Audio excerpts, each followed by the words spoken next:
How's it going, guys? It's Crazy here, and welcome to a DBD update video. It's been a while since I did one of these, but I'm going to be going over the news. I have a gameplay video with me as Killer in the background, just so you guys have something to look at while I talk to you. But I went through the dev update that was just posted a little while ago for the Midchapter coming up, and I want to run through it with you. Try to get a few of my opinions in there, but there's a lot to cover, so I want to hurry up and try to do it as quickly as possible. The first thing that we're starting off with is the new blood web changes. If you guys have been following the devs on Twitter, you probably already know about one of these options, but there's a little more to it than that.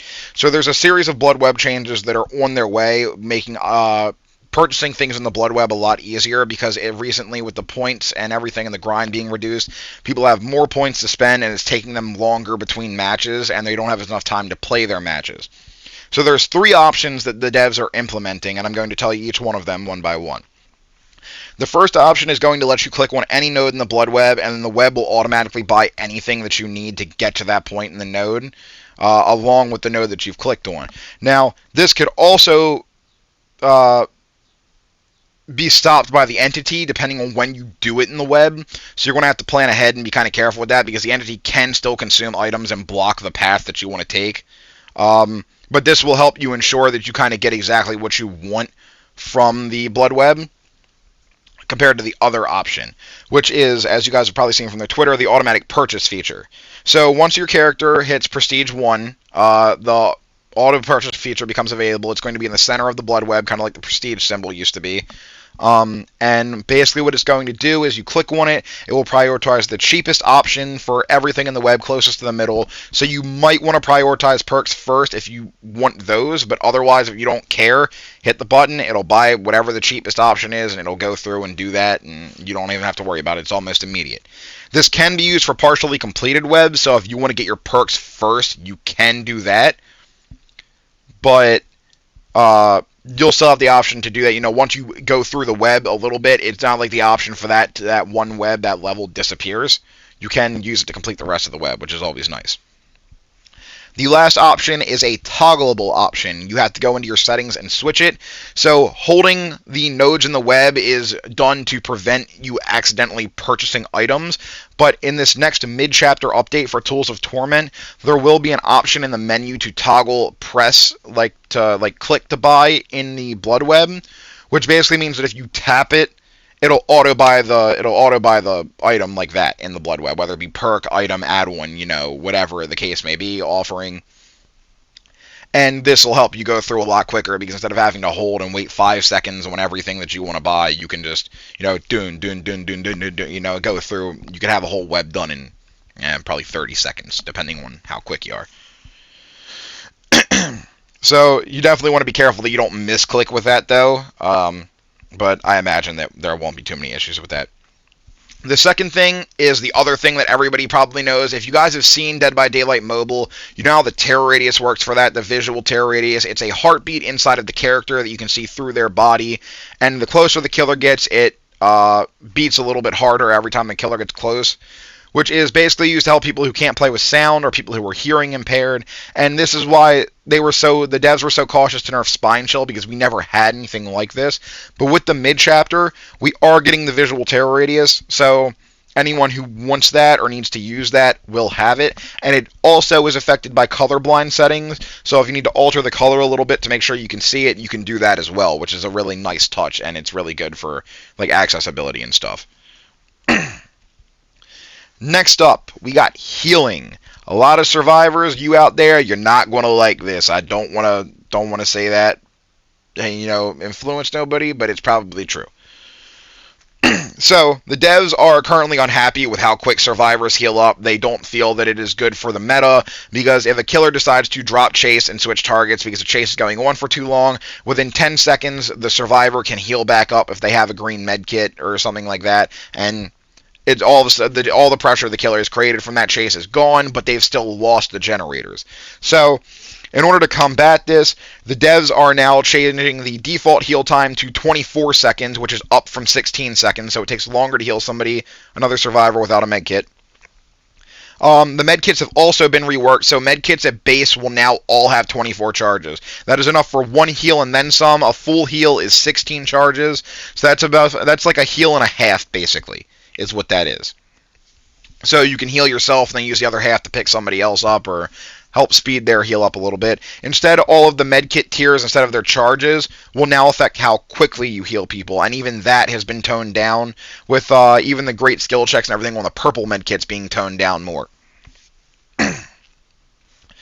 And then they've also reworked the medkit add-ons. So all of the add-ons got a pass. They claim to bring some of the ones that aren't or some of the ones that are overperforming in line with the rest of them, and bring some of the ones that are underperforming in line. Kind of find a middle ground. Don't know if they're changing the way the anti-hemorrhage syringe works, so do not quote me on that. It's going to be really interesting to find out. I hope they don't go too overkill with it, because they could make medkits kind of useless, and that would never be a good thing, because they kind of did that with gen boxes, but I don't want to comment too much on that. That's not what this video is for. They have said that they've changed the charge add-ons for the medkits as well. No medkit with charge, even with charge add-ons at this point, will be able to fully heal a survivor more than twice. The most you will be able to get after this update out of your medkit is 2 full heals. So you're going to have to pick and choose wisely when you're going to use your medkit to heal yourself, because that's what most people bring medkits for nowadays. Moving on, we have map updates. So the main thing that's being affected by this is the Autohaven map, specifically the Blood Lodge and the Gas Heaven variants. Starting off with the Blood Lodge, it has been worked to have tiles spawn more consistently in the middle. They're putting some of the larger walls in to help killers like Ghostface and Mikey, who are undetectable, sneak up on survivors a little bit better, so you don't feel like you're at a disadvantage and out in the open all of the time. They have changed some of the pallets and everything in the middle to where they spawn more consistently, so it's not like, oh, it's either there's a whole bunch of safe pallets or there's none and it's a massive dead zone, which is really helpful and hopefully good for balance. Hopefully the pallets won't be safe loops, they'll be mind gameable, but I guess we'll have to see. And then they've also worked maze tiles. Some people call them T&L walls, but I don't know, it's like basically the walls when you have the pallet and then the window that's like kind of like adjacent off to the side from the pallet, that you can run both at the same time and make it like a mini shack loop in a way, depending on how the killer plays it. They're spreading those out in the map on the outside of the portion of the Blood Lodge. That way you can't chain them together as easier, which is always a nice touch, because some of those tiles, when chained together by the right survivors, can be pretty brutal on certain killers. The Blood Lodge has also been moved closer to the center of the map to help with like the line of sight blocking and stuff, so it'll feel more like a main building, and not like a thing that's just kind of there. The Gas Heaven map, there's not a lot of changes to this. They've moved the gas station closer to the middle, similar to the Blood Lodge. That way you can reach it from anywhere in the map, because the issue with it was obviously that it was kind of off in like the back side of it, so if you weren't near it, you were kind of screwed, because there was a lot of good pallets around the Gas Heaven. They have changed some of the pallets that spawn there and some of the windows inside of the gas station to make sure that it can't spawn any like infinite loop tiles, and that is much needed change. And the other keynote is, if you guys play Gas Heaven, you'll know the stacks of cars that run along the one side stretch multiple tiles long and they create a barrier. Well, what they're doing is they're splitting these up into single tiles with gaps in the middle of the cars, and they're making pallets able to spawn in the middle to prevent the dead zones. So it's easier for traversal, but there's also no dead zones at the same time. If they do it right, this should be amazing. They are putting more outside tiles on the map, similar to like the ones that spawn in the swamp, with maybe a little window or a pallet somewhere. So that could be really interesting. And they said that some of these changes will drift over to the other Autohaven maps as well, but they have not said anything like more kind of in regards to that. Now, this is where things get interesting, guys. We are moving on to perk changes. A lot of you aren't going to like these. I personally didn't like many of them myself, but I will let you form your own opinions. And I can say that they've kind of hit both sides equally as hard in this regard. It's more nerfs than buffs. Starting out, we have Gearhead. So, Gearhead, when a survivor loses a health state, the perk will now activate for 30 seconds prior to just being active until the requirement is met, the great skill check that a survivor would hit. Now it's active for 30 seconds every time a survivor loses a health state. So when they go from injured to healthy, healthy to injured, injured to down, I think maybe on the hook. I'm not sure about that one. But whenever it's active and a survivor completes a good skill check, they will have their aura revealed for 6, 7, or 8 seconds. I'm pretty sure that's while they're on a gen as well. I don't think it affects healing. I don't think they changed it for that. The devs did this because they said that if you're good at keeping health states and everything, you should be able to make it to where Gearhead is active most of the match. Combined with other perks, I do believe this could potentially be a game changer. You could have infinite walls if you are good enough at killer and ending chases. Paired with someone like Huntress who can get downs quick and hits quick, this could be insane. Really interested to see how it plays out. Overzealous has now been changed to give an additional criteria. Instead of breaking the totem to receive the speed bonus, you can now also bless the totem to receive a speed bonus. So you won't have to choose between breaking totems and your boon.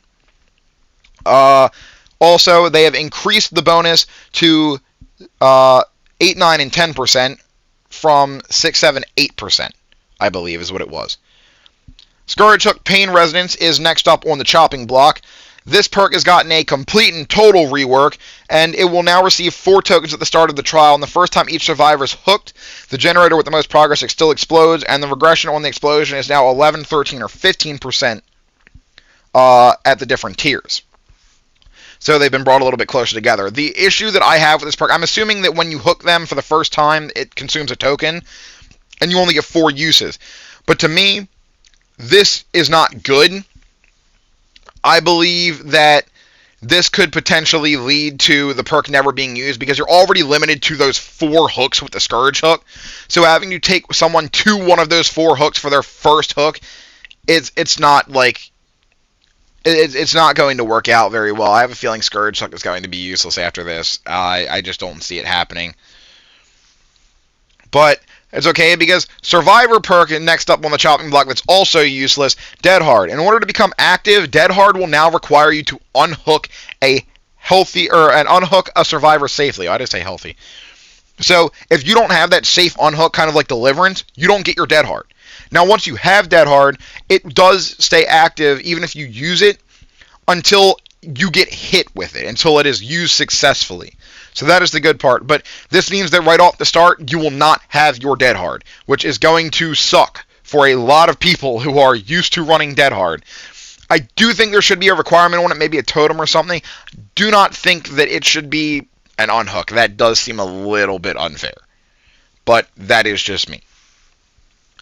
Call of Brine, the regression rate has been reduced to 115, 120, or 125%. I think down from 150, 175, or 200%, so it won't regress as fast now. Additionally, Overcharge, the maximum regression rate is now 130%, down from 200, and the starting regression speed has been increased to 85% from 75. So it starts out regressing a little bit quicker now, but it doesn't regress for as much. The cap is now limited, so it can't regress like once it hits its cap super quick. So that's going to be interesting. The one part of this that I don't agree with is the penalty for missing the skill check has now been reduced to 2, 3, or 4% from 3, 4, or 5%. Most people will hit the skill check. I didn't really feel like that was needed. I felt like if you missed it, it was kind of on you, but that's just me. Now, killer update, I'm missing one more perk. Circle of Healing. Circle of Healing, this is something that's been a long time in the coming. Circle of Healing no longer lets you heal yourself without a med kit. It no longer gives you self-care. Cannot do that anymore. What it does now is it provides a 40, 45, or 50% healing speed bonus to healing others, which does not apply when healing with a med kit. The auras of injured survivors within the boon range will now also be revealed to all other survivors. So, if you were using this for self-care, good luck, guys. I don't know what to tell you. This perk was already kind of busted, but I don't really know what to say. I'm sorry. Killer updates is the last thing we're going to cover. The devs, like majorly, the devs are just adjusting a few things. So for Hillbilly, the heat generated from his chainsaw by starting to rev the saw and continuously revving it is like reduced drastically, so it's not as punishing at loops. But the heat while doing longer sprints has been increased, so he can't sprint like super long for long periods of time. And the Doom Engravings and Death Engravings add-ons that increased his chainsaw speed when he was running have been toned down a little and now generate more overheat. The Pig John's Medical File add-on movement speed bonus has been increased to 10% while crouched from 6%. The Oni has had his add-ons Blackened Toenail and Bloody Sash improved slightly, and it will now increase his movement speed while absorbing blood orbs by 0.4 meters a second and 0.7 meters per second from 0.3 and 0.6 meters per second. Freddy now has his add-on Sheep Block and Unicorn Block that inflict blindness, increased by an additional 30 seconds. So you will now have blindness inflicted for an additional 30 seconds. Pyramid Head has his Scarlet Egg add-on buffed a little bit, so it increases the duration of Killer Instinct by 3 seconds now from 1.5. And Clown has had his Redhead's Pinky Finger add-on reduced, which is the one that gives insta-down if you hit somebody with the bottles.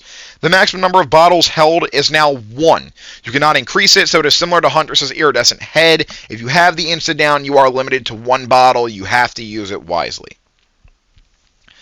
Flashlights can now no longer burn the Wraith from his cloak. They cannot stop the nurse from blinking. They can no longer scare the artist crows away and can no longer break the hag's phantasm traps.